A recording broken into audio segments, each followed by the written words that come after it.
మొహర్రం సందర్భంగా జగిత్యాల జిల్లాలో వినూత్న రీతిలో పెద్ద పులి వేషధారణలు చేశారు యువకులు. జగిత్యాల జిల్లాలో మల్లేష్, శ్రీను, అనూస్, లక్కీలు పెద్ద పులి వేషధారణలతో పుష్ప సినిమా పాటలకు స్టెప్పులు వేశారు. ఉదయమే లేచి బోర్డులు తోమడం, బట్టలు పిండడం, స్నానం చేయించడం, పులి వేషధారణతో రీల్స్ వినూత్నంగా ఉండడంతో సోషల్ మీడియాలో వైరల్ గా మారాయి.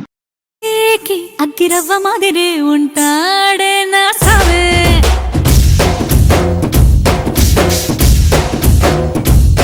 మెత్తాని పత్తి పువ్వుల మరే సంటో